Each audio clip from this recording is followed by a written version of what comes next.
People will stop me all the time, ask me these different questions, but most people have a question like, what does it take to get rich and happy instantly with no effort? Some version of that question. And I'll usually look at them and say, do you really want to know, or are you just asking? And when I say that, you see them kind of freeze for a moment, like he may tell me and I might have to work. But I really want to tell you what I really believe it takes to be rich and happy. Now, most people think rich is just money. But I know a lot of people have a lot of money and they're broke. And I know a lot of people have a lot of money and they're very rich. That richness is a sense of fulfillment. See, a lot of people have, quote, succeeded supposedly on the outside, but they're not fulfilled. And I'm here to tell you that success without fulfillment is failure. So how do you make sure you're really fulfilled? I mean, because it seems such an elusive thing for most people. Most people, they think, okay, if I succeed, then I'll be fulfilled. They succeed and they're still not fulfilled. Or if I have a kid, then I'll be fulfilled. And they have the child and it's great for a while and they're still not fulfilled. People are always looking for something more. And I will say to you that there's only two things that will give you fulfillment long term. We may talk more about this tomorrow in more depth, but we all have 6 needs that must be met. All human beings have them. We all have different goals, different desires, different ways of trying to make ourselves feel good, but we have the same needs. And the first need that everybody has is the need for certainty. We all have a need for absolute certainty because certainty is a survival mechanism. You have to have a certain amount of certainty to even function. Like right now, if you weren't certain these lamps, these lights up here were going to hold up, or the roof was going to hold on, then you probably wouldn't be listening to me a whole lot right now. Because without a base level of certainty, the floor is going to hold you up, you can't function.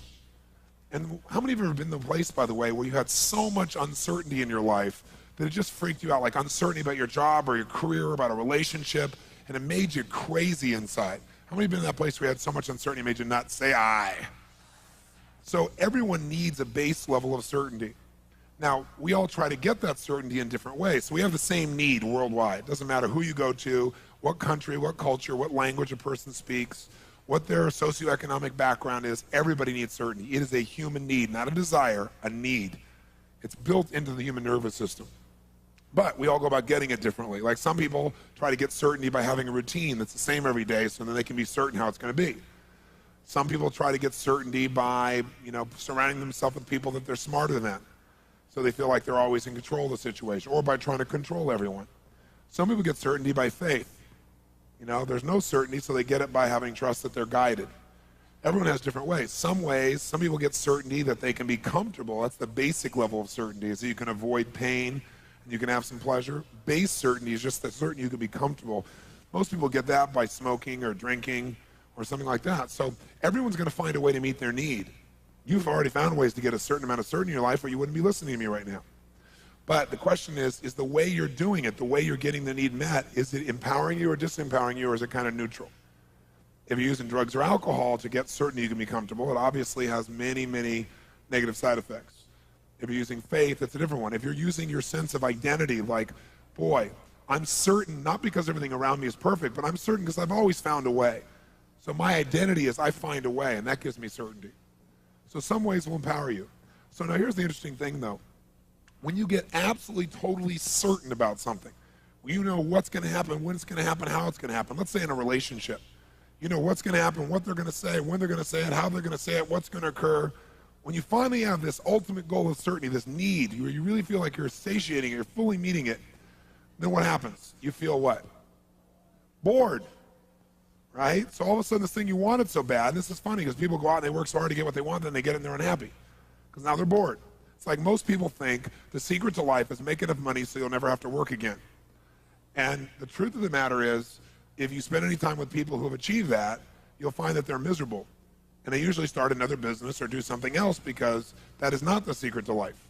Because they get bored out of their mind. They want to pull their hair out because everyone needs to grow and to be stimulated. So while we want certainty, when we get absolute certainty, we go nuts. And that's because God has a sense of humor and gave us a second need, the need for uncertainty, just to really screw you up a good, right? Just to see if you were paying attention. We have a need for certainty, but we simultaneously have a need for uncertainty. We have a need for variety. We have a need for surprise. We have a need to have things that we're not expecting happening. It creates excitement for us. That's what adventure is. If you know what's going to happen, when it's going to happen, how it's going to happen, it feels good for a while, then you're bored. You got to have surprises in your life. You got to have those things that make you grow. When you know what it is, it doesn't require growth. You can predict it. But when you're not sure, now you have to grow to deal with the uncertainty. And that growth is what makes us feel happy as human beings inside. Now, you can get variety by doing drugs also. Change your state. You can get variety by going to a movie. You know, why do people go to movies? Because it gives them certainty and uncertainty. They're certain they're not going to die, even if the guy in the movie does, right? And yet they have variety. They can vicariously experience all this adventure and surprise and so forth inside that film. How many of you have ever rented a video of a movie you've already seen? Have you ever done this? Say aye. Now, why rent a movie you've already seen? Answer, because you're certain it's good and you're hoping you forgot enough that there'll be some variety, right? So these two are a paradox, aren't they? They seem to be antithesis of one another, and yet, as a human being, we need to have both of them to really feel good. The third and fourth human needs that all people have are number three is the need for significance. Need for a feeling like your life is significant, it's important, it's unique in some way, it's special, that your life has some kind of purpose. So we all have the need to feel significant, unique, to feel like our life has some kind of meaning.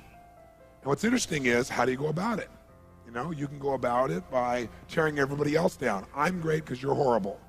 You know, there's two ways to have the tallest building in town. One is tear down everybody else's building. Right? That's what some people do. Other is work harder and build a better building. Right? Work like crazy. When everyone else takes lunch, you go for it. So what a lot of people do is to feel significant is they tear other people down, because then they can feel important. Like if you're moving backwards, I must be moving forward. There's an illusion there. Or you can get significance through violence. Why has violence lasted so long in humanity? Because it meets most of our needs in a very negative way, but it meets it. Listen, I have no education, no background. I live in the hood. I pull out a gun, stick it to your head. Suddenly I am significant. I didn't need education. I didn't need background. I didn't need to create any rapport with you. We have rapport, right? You're going to respond to me now. I'm significant, and I'm certain that I'm in control of the situation, and I got some variety because this is a unique situation where anything could happen. Meets three of my needs. Violence has been around in humanity's experience forever because it is a way to meet needs. A derogatory way, but it works. And since it works and doesn't require much effort, especially now with the tools of violence, where if you and I had a fight before and I had to punch it out with you, there was some consequence. But now with a high-powered rifle or something that can shoot off 100 shots in about a minute from a distance, I can be a coward and I can still feel significant. I can do whatever I want. There's no consequence to me. You can also do it in neutral ways. You can do it by, you know, dressing really uniquely, right? Like you have a unique style that makes you feel unique and significant. You could do it by skill sets. Having skill that no one else has or is very unique. You can do it by buying more toys. You have nicer cars or homes or something like that. You could do it by getting more PhDs, more degrees, more results that you know. You have that thing next to your name, so you're significant. Every one of us finds a way, right? Because we have to feel significant. Everybody needs this. The only question is how. Some people do it by saying, I am a Christian, or I am a Jew, or I'm a whatever, and I'm more unique than you. And then religions fight about who really knows the name of God and kill each other in the name of God. It's an interesting process that sometimes happens. It's happened in most major religions of the world. Because people are basically fighting over who's more significant to the Creator. Interesting thought process human beings have. Now, the interesting thing is to be significant, you can do it in neutral ways, positive ways. You can do it by having more compassion and giving more than anybody else. If you give so much, sure enough, if you know you're willing to give more and you're more honest and more real, that makes you feel unique, makes you feel special, and that doesn't have any downside, it only has upside. So you got to figure out, you're going to find a way to be unique. The question is, do you through cars and homes? Do you do it through achieving? Do you do it by the kind of love that you share? Do you do it by, you know, doing something with people that makes them feel like you're superior? What do you do? But you do something. You do many things to feel significant. But the problem is, to feel significant, to feel unique, you have to be different than everyone, and that, of course, violates the fourth human need, because God does have a sense of humor. And the fourth human need is the need for connection and love. So while you're busy trying to be unique, and I have so many clients, super achievers in the culture, you know, actors, actresses, business people at the top, athletes, who their whole life they wanted to be unique, and then they got this total uniqueness, and now they have no connection because they feel like everybody's trying to get something from them now. They don't really feel the love and connection they wanted, which is the fourth need. Because to be unique and different, I have to be apart from you. This happens in people's intimate relationships all the time as well. Someone says, oh my God, I really want to be at one with this person. And then they start feeling at one with a person and they love it for a while and they go, oh, wait a second. I feel like totally loved and connected, but who am I? How am I unique in this world? I'm losing my identity. And then they freak out and pull back from the relationship. Because what they're trying to do is meet two needs simultaneously. You can get connection by being sick, and then everyone will come and pay attention to you. You can do it by creating problems. If you don't give a kid attention for doing something good, they'll do something bad to feel that you really care and you love them, to get your attention. And by the way, all adults are big kids. They do the same thing. Same thing as a child does. Sometimes a little bit more dramatic, sometimes a bit more painful, but the same things that kids do. Because basically most people are still 5 years old emotionally. So we respond the same way. Most of us are not directing. We have this great facade, but inside we're this little kid. So now here you are in this situation where you want connection. What else can you do? Well, you can have connection by just loving people. You can have connection by way of being in nature, or a connection to God through prayer. Or you can have connection by looking at a piece of art and feeling this sense of inspiration. You can have it through meditation. You can have it by making love, and you feel this total connection. You can have it through a pet. There's so many ways to get it. You're going to find a way. The only question is, on a scale from 0 to 10, where 0 is none and 10 is totally fulfilled, where are you? Most people find ways that really don't fulfill them totally to bring them up to a 4 or 5. So they're in no man's land. They're not really happy, but they're not unhappy enough to do anything to change it or make it better. And then if you meet these first four, if you meet the need for certainty and uncertainty, called variety, and significance, and connection, you'll find a way to meet those. Those are called the fundamental needs. But you will not be rich, happy, fulfilled, really fulfilled, unless you meet the last two, and very few people meet the last two. These are the two that are the real secret. And that is, number 5 is you must grow. You must grow. And number 6 is you must contribute beyond yourself in a meaningful way. See, you can get certainty by controlling everybody. You can get variety by doing drugs. You can get significance by tearing other people down. You have connection by having a problem all the time that people have to fix. And so they pay attention and you feel loved by that. None of those make you a better person. The only way you're going to be fulfilled is if you pick a different set of vehicles. And those vehicles, or those ways of meeting your needs, must cause you to grow. Because no matter how much you earn, how many people think you're great, or what's wonderful in your life, if you don't feel like you're growing, you'll feel like you're dying inside. And anybody you've ever seen who has committed suicide, you thought, how could they do that? I mean, they had the world by the tail because they didn't feel like they're growing. And or, even if they were contributing, they didn't feel like their life had any meaning, that they were contributing beyond themselves. I bring this to your attention because I've seen so many people develop such great skills and still be unhappy. So if these are the 6 needs, you got to decide how you're going to play this game. And there's certain beliefs you have that make you do things a certain way. And they may not be serving you, but you keep doing it because it meets some of your needs. It's like, for example, anything a human being does, remember I said they have a reason. So if you smoke cigarettes, even though you know it's terrible, you do it because it meets some of your needs. Maybe initially you did it to be significant or to feel connected to some friends. Or maybe you're so stressed, you're certain when you smoke, you can relax. So now we stop you from smoking, well, you're going to go for something else because you got to still feel that comfort, or you got to still feel significant. So unless we understand what our brain is doing, most of us in life have no idea how to win the game of life. We don't know what the target of the game is. We don't know the goal. And so it's pretty hard to win a game when you don't know what the goal is. I'm here to tell you, having been with a couple million people from 65 countries and having heard every story you can imagine. I've dealt with people with 152 personalities who started splitting in the middle of a seminar while Diane Sawyer was actually covering a businessman sitting next to this woman, and she split in 152 personalities, been in therapy for 30 years, and integrated her in 40 minutes on the spot. And Diane ended up saying it's a miracle, and saying, but it can't last. So they waited a year to do the story and followed her for a year, and she never broke down again. So I've dealt with that, to people with 152 personalities, to people with like no personality who have a bigger problem, right? Okay, much bigger problem, right? I've dealt with, the kid in the South Bronx addicted to crack cocaine, and I've dealt with the top CEOs in Hollywood addicted to cocaine. I mean, I've seen it all, and there's nothing I haven't seen. I've seen people physically abused, emotionally abused. I've seen everything you can imagine to see. You don't have to be bright to see there are patterns, and all these patterns are just trying to meet these same 6 needs. And most people don't know what they're after, so it's kind of hard to get your outcome when you don't know what it is. So what I want to talk to you about for a few minutes here is those last 2 called growth and contribution, because those are the ticket to freedom. And then we'll go through some fun skills, but I want you to think about your philosophy of life. Because while it's great to have these tools, you need both philosophy and skill to make your life work. If you've got great skill and no guiding philosophy, no guiding set of belief structures, then you are a person that has wonderful mechanics, but you're not really going to be fulfilled and you're not going to make a difference in the world. If you got this wonderful philosophy and you got no skills, no muscle, then you're going to live and be able to philosophize forever and you know it's right, but you don't do anything. It's a merger of these two, or a melding of these two, that really creates a quality life from my perception. So let's talk about the philosophy of what creates that fulfillment. I remember somebody came to me one time and said, so what does it take to be rich and happy? And I remember I looked back to him and I said, it's really simple. Be a team player. I remember the person looking at me like, what does that mean?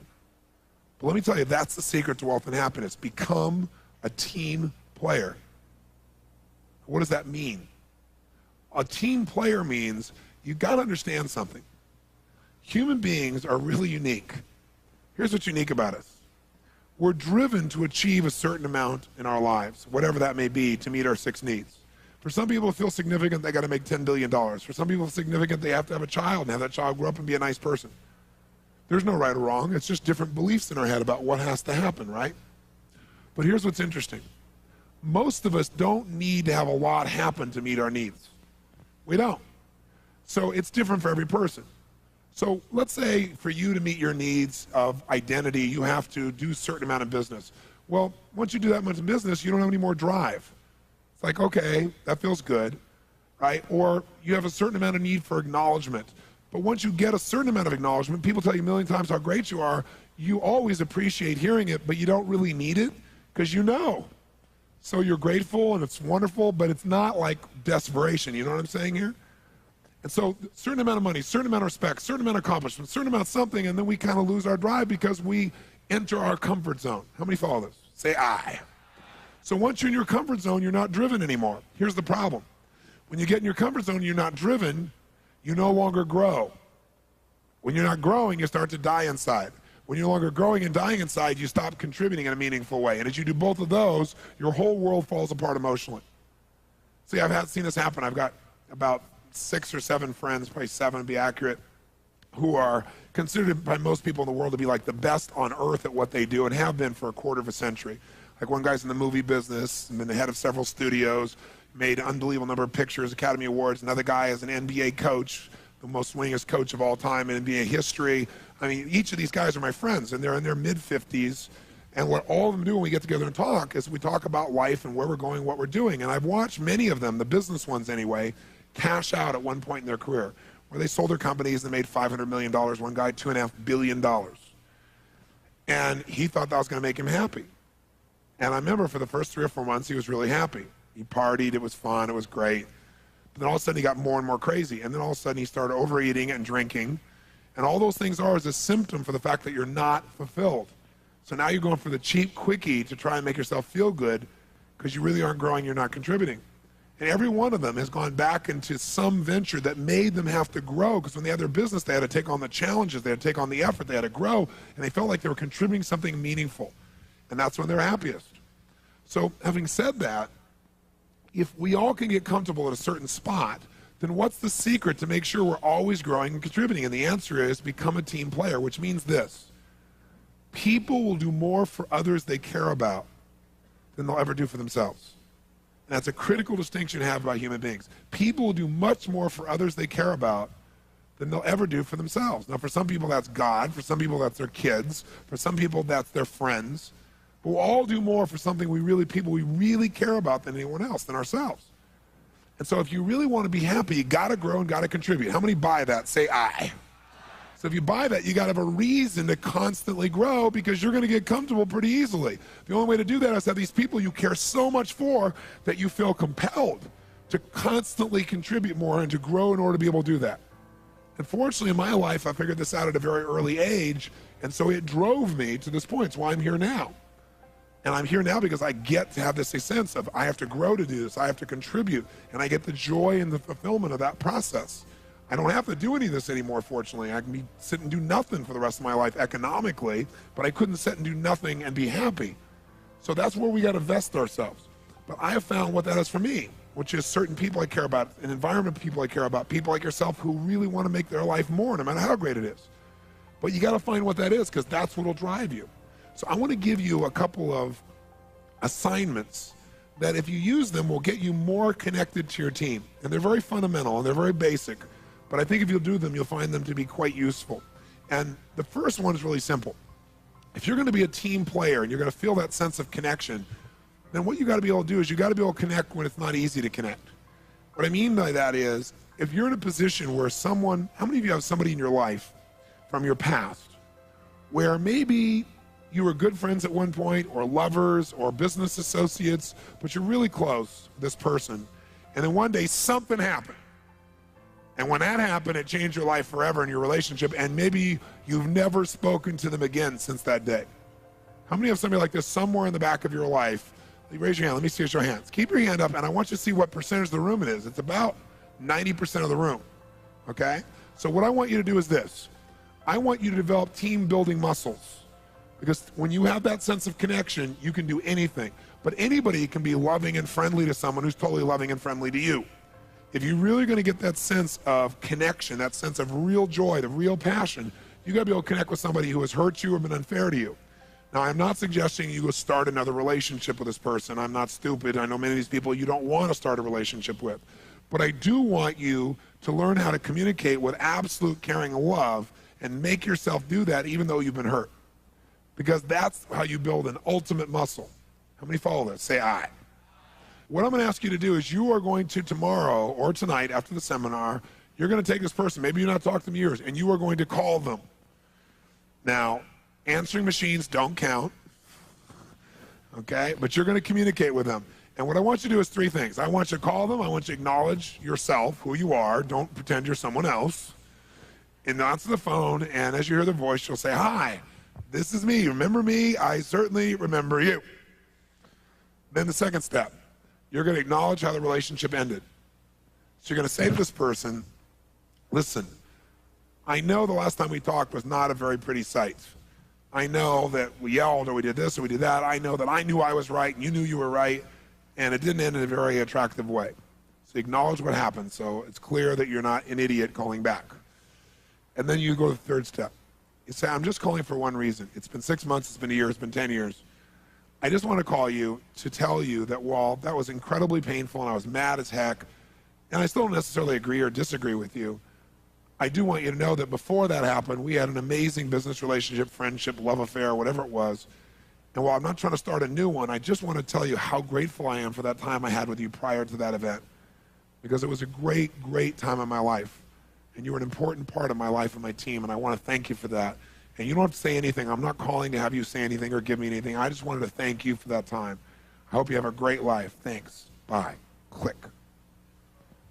What would this do to their brain? Better yet, what would it do to your brain to actually sincerely make this call and put aside those events and associate to the good things? Again, I'm not saying start a new relationship with them. I'm not saying that. I'm saying just call and acknowledge that there was great goodness and do it from your heart and reconnect to that feeling. How many think this would be a major stretch? Let me see your hands. Say I. Good. So then if you can't do it, you what? You what? How many are going to do it? Raise your hand. Say I. Here's the second call I want you to make. The second call is not painful. You'll want to make this call. Before you turn the page, let me ask you, how many of you out there have had an experience where there was somebody who you're really close to, somebody you really appreciated, really enjoyed, really loved, and you didn't have an argument, you didn't have something negative happen, you just got so busy, and they got so busy, and you're like in different places, and you didn't call for a while, and the more you didn't call, the weirder it felt not to call. And then, since you didn't call for so long, it really felt weird not to call, and now you haven't called forever, and you kind of, like the commercial says, kind of drifted away. And it wasn't because you were upset with them at all. How many of you have someone like that somewhere in your life? Raise your hand, say I. That's your second call. What are you going to do? Call them up, acknowledge who you are, do the same thing, acknowledge what happened. Tell them the truth. Say, listen, you know, I'm calling. I'm sure you don't have any time to talk right now. We don't need to. I'm just calling to tell you one thing. And that is that I think about you a lot. That, you know, I haven't talked to you in so long that after a while, I'm telling the truth. I didn't call for a while. You didn't call. I was busy. You were busy. And then it felt weird to call. So the reason I'm calling is so it doesn't feel weird to call in the future. Right? I'm just calling to tell you I love you, and I'm so thrilled that you're part of my team. And even if we don't talk for 2 years, I always care about you. And if you ever want to talk, I'm always here. I know you probably don't have any time, so I just want to say thanks. Have a nice night. No, that person, I guarantee, will stop you. I say, oh, no, I'm so glad you called. And what it'll do is it'll take a part of your life, like one thing you can finally put behind you, this thing you can put back in front of you, and reconnect with it. And I think you're going to find that it'll have a really wonderful processional effect. Like, when you drop the rock in the water, it doesn't stop there when it hits the water. It has this neat little wave effect on your life. Same thing happens when you reconnect with someone you really consider to be a friend. It has an impact on things that you normally wouldn't measure in that area. How many want to make this call also? Say aye. And here's the third assignment.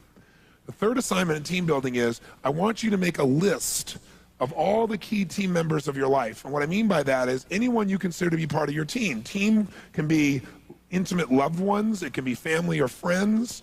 Team can be those people you work with who you really, really care about. But I'm talking about your close inner team of people. The people that you care about, the people who have their feelings about you as influence over you. The people that you would be driven to give to and to serve, and therefore would need to grow and contribute in some way. And what I'm going to ask you to do is I want you to write next to each person's name some unique way you're going to let them know you care about them in the next 30 to 45 days. Some unique way. Because what we all assume is that everybody knows we love them, but we don't. People don't. They forget. Or if they haven't experienced it in a certain way, they don't know. So I want you to do it in a unique way. Because again, people do weird things. If they can't get that love or that connection in a good way, they do weird stuff to get your love and attention. So you don't want to wait till there's a challenge or there's a problem. And so I'm going to ask you to do it proactively. Now, for example, how many of you have kids? Let's see a show of hands. Wow. How many of you have teenage kids, as an example? Great. Another breed, aren't they? So now, here's what I want you to do. I want you to make your list, and I want you to come up with a unique way to make them feel totally loved. Now, let me tell you what's great about this. Number one, you'll increase your connection and sense of team. Number two, you'll have a blast coming up with creative things. Number three, you'll feel wonderful when you're doing it. And when all those wonderful things are happening, it'll affect your career, believe it or not.